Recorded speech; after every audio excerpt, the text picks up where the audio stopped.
I'll never forget the night I saw Amina, my childhood friend, walking hand in hand with a man I knew wasn't alive. His face was pale, his eyes dark like shadows, and his footsteps made no sound. The village of Umunze was quiet that night, but my heart raced louder than any drum. How could her family let this happen? Amina, the kindest girl I knew, was forced to marry a ghost. It all started when Amina's father, Baba Uche, lost everything. His farmland dried up and the debts piled high. People whispered that the gods were punishing him for a forgotten sin. Soon, Amina's family was struggling even to eat.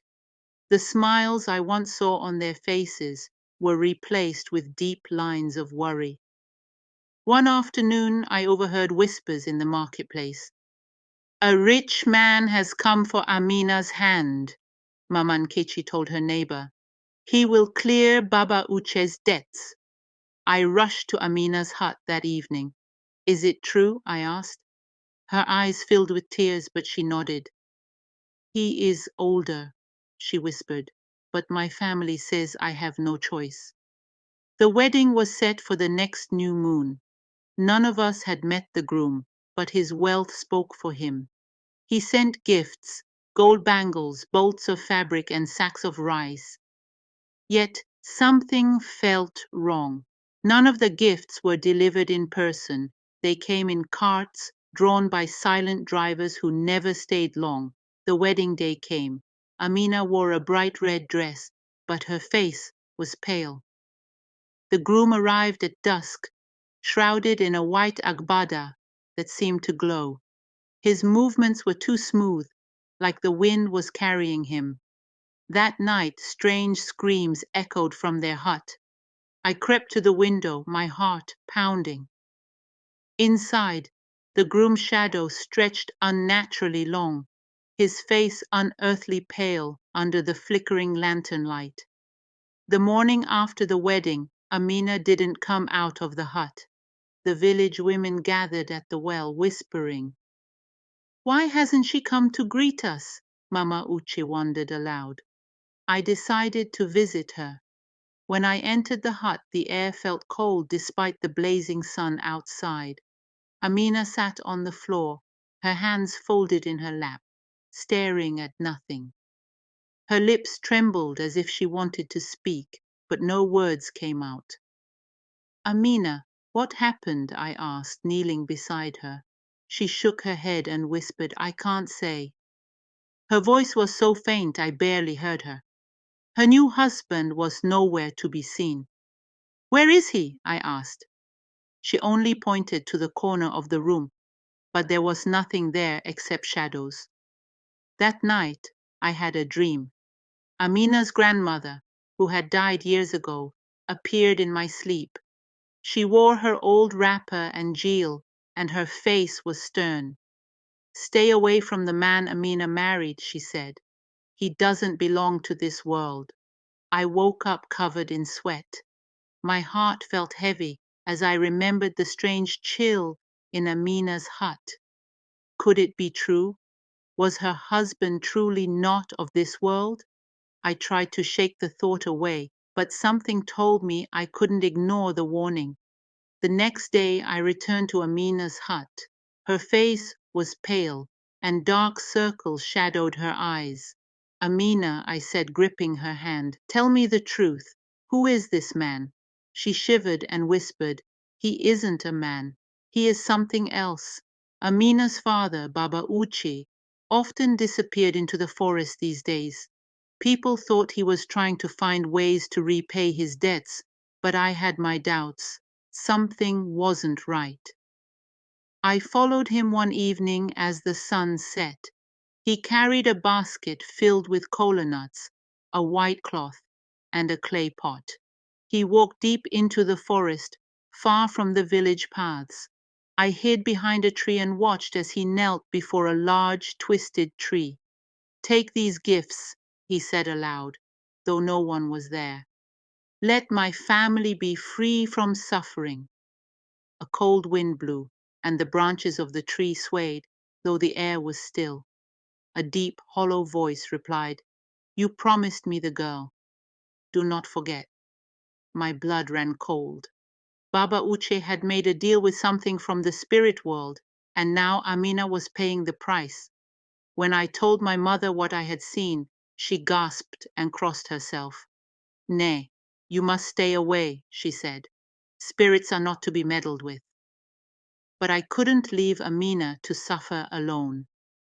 I went back to her hut and found her staring at the window, as if she were waiting for someone. "Amina, you have to fight this," I said. But she shook her head. "I can't," she said, her voice hollow. "He is with me always." Her words sent a chill down my spine. "What do you mean?" I asked. She lifted her sleeve, revealing strange marks on her arm. They were faint, like scars, but they pulsed faintly, as though alive. "He said these marks tie me to him," she said, "even in death." Desperate for answers, I went to the village elders. They were seated under the iroko tree, their faces lined with wisdom and age. When I told them about Amina and the strange events, they exchanged uneasy glances. Finally, Elder Okonkwo spoke. "There are spirits in this land who hunger for human companionship," he said. "Sometimes they promise wealth in exchange for a bride." "But what can we do?" I asked. Elder Okonkwo sighed. "Such bonds are hard to break. The family must confess their sins and seek the help of a powerful dibia." I felt a glimmer of hope. Perhaps there was still a way to save Amina, but would a family admit their wrongdoing? When I confronted Baba Uche, he denied everything. "You children and your wild imaginations," he scoffed. "Amina's husband is a good man. Leave us in peace." But his hands shook as he spoke, and I saw the guilt in his eyes. Deep down he knew the truth, but pride and fear kept him silent. Amina grew weaker with each passing day. Her laughter was gone, replaced by hollow stares and whispered words. The village buzzed with rumors, but no one dared to intervene. I couldn't let Amina's suffering continue. One evening, I heard a soft knock on my door. When I opened it, Amina stood there, trembling. Her eyes were red, and her lips quivered like she was holding back tears. "I can't stay there any more," she whispered. "He watches me even when he's not there." I pulled her inside and bolted the door. "Tell me everything," I said, my voice firm. Amina clutched her knees to her chest. "At night, I hear his voice. He whispers my name even when I'm alone. Last night, I woke up and saw his shadow on the wall, but he wasn't in the room." A cold shiver ran through me. "We need to get help," I said. But Amina shook her head violently. "He'll know," she said. "He always knows." I couldn't leave her to endure this torment. The next morning, I went to my grandmother, Mama Unkem, a wise woman who knew the old ways.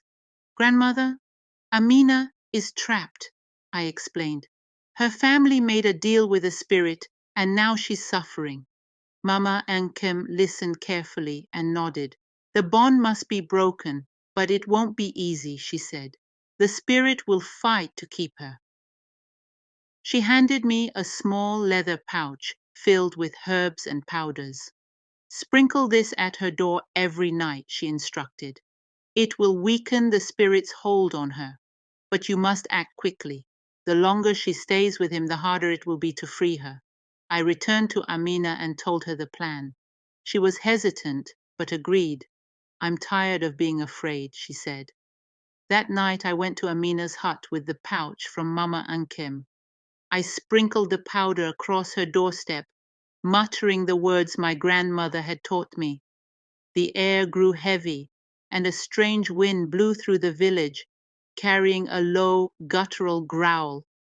Inside the hut, Amina screamed. I rushed in and found her writhing on the floor, clutching her chest. "He's angry," she gasped. "He knows what you're doing." The lantern flickered, and for a moment I saw a dark figure standing in the corner of the room.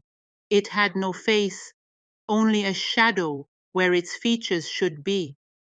"Leave her!" I shouted, but the figure didn't move. Instead, it stretched out a hand, and Amina's screams grew louder. The next morning, I went to the elders again. This time, they agreed to call for a dibia, a powerful spiritual healer. By evening, the dibia arrived. He was an old man with a long staff adorned with cowrie shells. His eyes were sharp and piercing, as though he could see into the spirit world. When he entered Amina's hut, he frowned deeply. "The spirit has marked her," he said, pointing to the faint scars on her arm. "This bond is strong, but it can be broken. It will take great courage from her and those who love her." He began preparing for the ritual, drawing symbols on the floor with chalk and lighting a small fire. "Stay close," he told me. "The spirit will not give her up without a fight." As the dibia chanted, the air grew colder. The fire flickered and nearly went out. Suddenly, a loud, echoing voice filled the hut. "She is mine!" it roared. The shadows in the room began to move, swirling like a storm. Amina clutched my hand, her eyes wide with terror. "Don't let go!" she begged. The dibia struck his staff on the ground, and the voice grew louder, angrier. The hut shook as though an earthquake had hit, and I thought the walls might collapse. "You made a deal," the voice hissed. "She belongs to me." The dibia didn't flinch. "Your time here is over," he said firmly. "You have no power beyond what was given to you." The dibia turned to Amina. "You must speak now," he said. "Tell the spirit you reject it. Say it with all your strength." Amina's lips trembled, and for a moment I thought she wouldn't do it. But then she straightened her back and shouted, "I do not belong to you." The shadows recoiled, and the room filled with a deafening scream. The spirit's form grew weaker, less solid, as though Amina's words had struck a blow. The dibia nodded. "Good, keep going." Amina stood, her voice steady now. "Leave me alone. I am not yours." The shadows thinned and the cold air began to lift, but I knew the battle wasn't over. The spirit's voice softened, shifting from anger to pleading.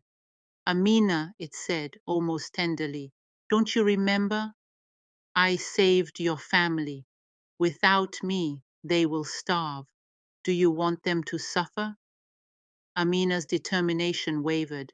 Her hands shook as she whispered, "My family." The dibia's voice cut through the tension. "Do not listen. Spirits like this twist words to control you. Their promises are empty."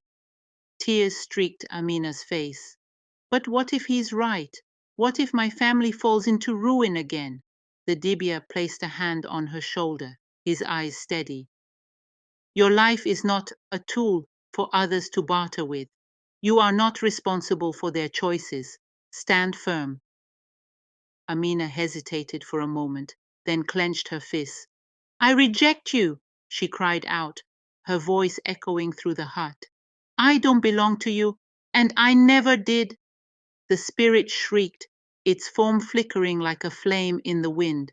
The air in the room grew heavy, but Amina stood her ground, her defiance radiating through the space. The next morning, the elders summoned Baba Uche and Mama Uche to the Iroko tree. The dibia explained the truth of the spirit's bargain, and the crowd gasped in horror. "This cannot be true," Mama Uche sobbed. "We only wanted to save our family." Baba Uche looked down, his face pale with guilt. "I didn't know it would come to this," he mumbled. "The spirit promised wealth in exchange for my daughter's hand. I thought it was just a story." The elders shook their heads. "Your greed has brought this curse upon your family," Elder Okonkwo said. "Now you must help undo it." The Dibia turned to Baba Uche. You must confess your sin and renounce the deal you made. Only then can the bond be fully broken. That evening, Baba Uche knelt on the dirt floor of their hut. His voice trembled as he called out, Spirit, I beg you to release my daughter. We were wrong to make this deal. The air turned icy, and the spirit's furious voice filled the hut. You dare to break your promise? The walls shook violently, and the lantern flickered, casting eerie shadows. Amina screamed, clutching her chest as if something were pulling her from within. The Dibia stepped forward, his staff glowing brightly. This ends now, he declared, striking his staff against the floor. The spirit's shadow swirled in the corner of the room, lashing out in anger. You will all pay for this betrayal, it hissed. Amina trembled but didn't falter. I am not afraid of you, she said. You have no power over me. The Dibia nodded. This is the final step. Baba Uche, renounce the deal completely. Do it now. Baba Uche hesitated, sweat dripping from his brow. What if we lose everything? He whispered.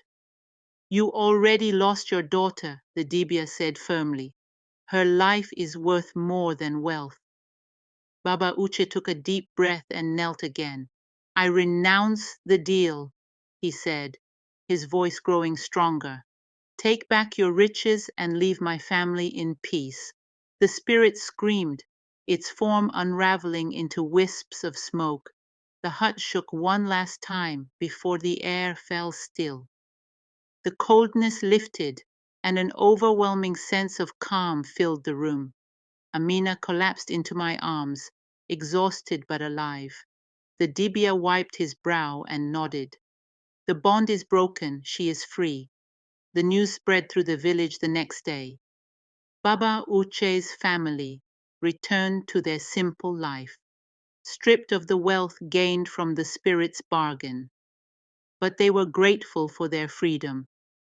Amina moved into my family's hut to recover.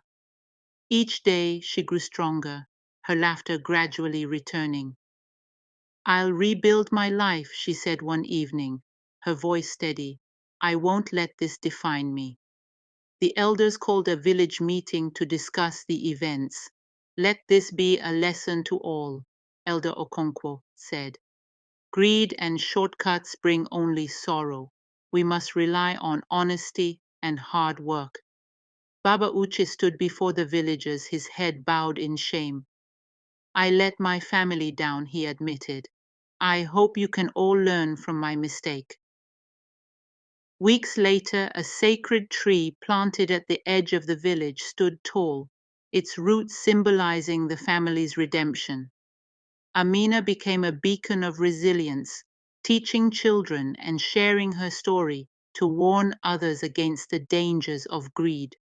Though the scars of the ordeal lingered, they served as reminders of the courage it took to reclaim her freedom. Amina's spirit, once broken, shone brighter than ever. And I, who witnessed it all, learned this. No shortcut is worth the cost of a soul. Thank you for tuning in to Tales Motherland again. We sincerely appreciate your viewership and likes and comments. Please be sure to hit the subscribe and like button and stay connected to us for new intriguing African stories and folktale. Once again, thanks for watching.